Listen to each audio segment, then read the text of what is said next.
Hello class 12th, welcome to the online tutorial sessions for economics. I am Avinash Lambert, your economics guru, and today we are going to continue our 7th chapter, which is excess demand and deficient demand. Now, in today's video, we are going to learn the new topic, which is deficient demand. Now, under the deficient demand, we have to understand this diagram. Now, in the previous video, in the video of excess demand, we took a point F. On that point, there was some plant aggregate demand and there was plant aggregate supply, and they were intersecting at some point. Suppose this is point E. At point E, they are intersecting. Now, this is all plant. The producers plan to supply according to the plant demand of the consumers at full employment level.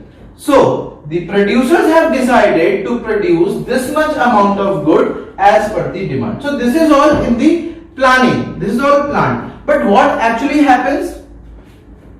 When the actual demand is less than the planned demand, then what happens? Suppose the actual demand is less than the planned aggregate demand. Suppose this is the actual aggregate demand. This is the reality aggregate demand. That is the actual aggregate demand. This is the reality. Now what happened? The equilibrium is at point B. Name it as point B. Now this point B is less than point F. It means that they are not at full employment level. They don't need more people. They don't need this much amount of people. Only less people can make the output, can make the required output, because the equilibrium, the new equilibrium is below the full employment level. Now they don't need full employment level. Understood? So, if you see here at point B,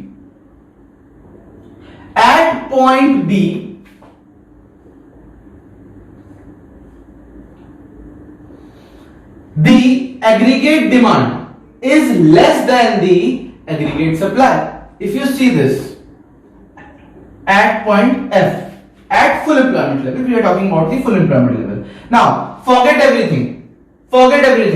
Just look above the point F. See this point F and just look at this. Right? Now, instead of point E, name it point A. And this point, name it B. And this point E. Now it's much in sequence. Now, at point F, that is at full employment level. At full employment level, you can see that the aggregate supply, this red color curve, and the aggregate demand, this black one, there is a difference. And the difference is that aggregate supply is more than the aggregate demand. Here, in the market, the producers are supplying more than the actual demand. So this scenario, this situation is known as deficient demand. What is deficient demand? When aggregate demand or when actual aggregate demand is less than the aggregate supply at full employment level. We are talking about the full employment level at point F. At point F, when aggregate demand is less than the aggregate supply, then this scenario is known as deficient demand. I hope you have understood this point. Now, there is one more thing, which is deflationary gap. In the previous video, you studied about the inflationary gap. In this video, you are going to study about the deflationary gap. Basically, the deficient demand is just the opposite of excess demand. Now, let's see. The gap between the actual aggregate demand and the planned aggregate demand. The difference, this is the difference, if you can see, this is the difference, right? This difference, this gap is your deflationary gap. The amount by which the actual aggregate demand is less than the planned aggregate demand, or the difference between planned aggregate demand and actual aggregate demand, this difference is known as deflationary gap. This gap is known as deflationary gap.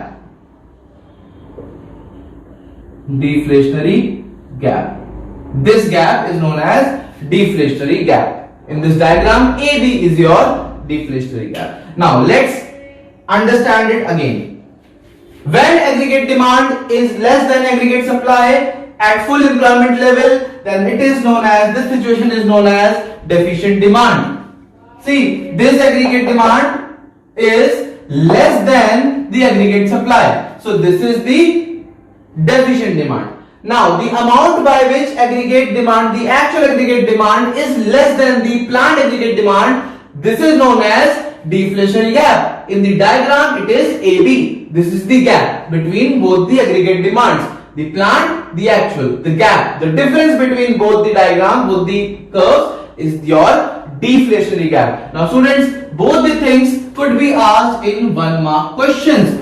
These are very important questions for your 1 marks. They could be asked what is deflationary gap. Then you have to write it as the amount by which aggregate demand, the actual aggregate demand is less than the planned aggregate demand, and you have to show this diagram also if you have some time. Now, what happens actually when the aggregate demand falls below its full employment level? When the aggregate demand falls below the full employment level, from here it shifted to here, from this point it shifted to this point.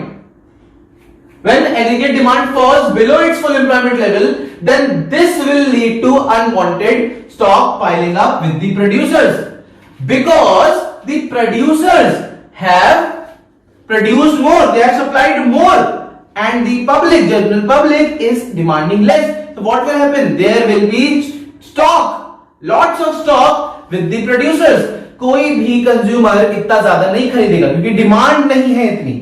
जब demand नहीं है तो producers का जो stock है वो उनके पास जमा होता जाएगा. The output, the stock will tend to increase. Now students, let's start with the reasons. What are the reasons for the deficient demand? Now the first reason for the deficient demand is the decrease in the consumption due to fall in the propensity to consume. Now people don't want to spend much more money, they don't want to consume things, they want to save things. Their propensity to consume is falling, and due to that they are not doing the consumption. There is decrease in the consumption. जो consumer है वो ज्यादा consumption नहीं करना चाहता है क्योंकि उसकी मार्जिनल प्रोपेंसिटी और प्रोपेंसिटी टू कंज्यूम डिक्रीज हो रही है. Next one is decrease in investment expenditure. Suppose there is increase in the rate of interest, then obviously people are not going to invest more money because the rate of interest is increasing and their profit will be decreasing. So therefore there is decrease, there is fall in the investment expenditure. The third one is decrease in government expenditure. Now there is decrease in the government is decreasing their expenditure. Suppose the medical facilities which the government is providing, they stop doing that. So in that case there will be decrease in the government expenditure, and due to that we had to expend more. How this government expenditure will affect us? Because there is decrease in the government expenditure. Government has also stopped their work, they have stopped expenditure, therefore the demand is decreasing. Now decrease in net exports. There is a major fall in the exports.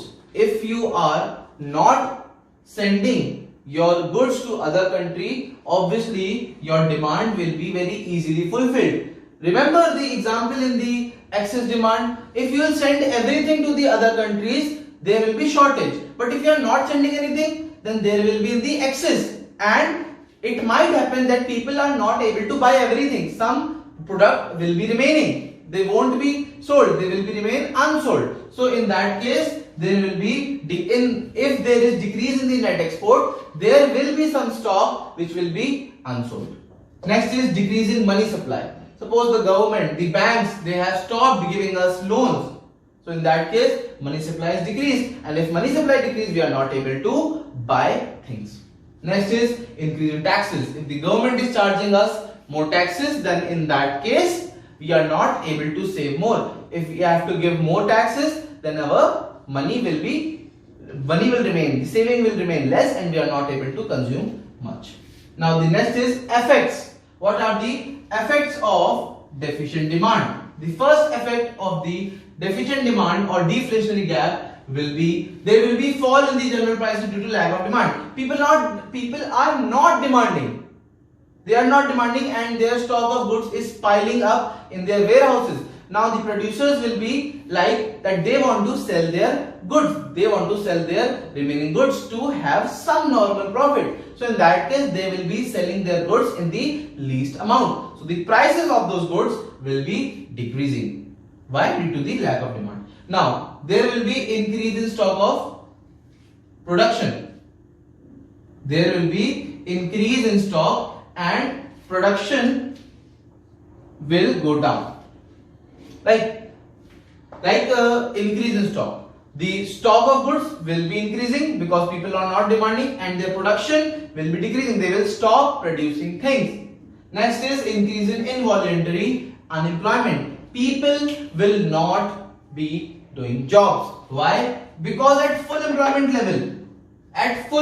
level, they thought that the aggregate demand will be this much, but now the aggregate demand is less. Now for more goods, to produce more goods, more people are required, and for producing less good, less people are required. So they will be removing few people so that they don't expend much more on the salary or wages. So there will be increase in the involuntary unemployment. Now students, I want you all to take a screenshot so that you can complete your notes by today only. Now do remember, if the question is asked in 3 marks, then you have to write these reasons for deficient demand also, and if the question is asked in 6 marks, then you have to write down these also. Or if it's asked already, write down the effects of deficient demand, then you have to mention these. And if it's mentioned to write the reasons for deficient demand, then you have to mention this also. In all the cases, you have to draw the diagram, you have to show what is deficient demand, and you have to tell what is deflationary gap. Now students, that's all for this video.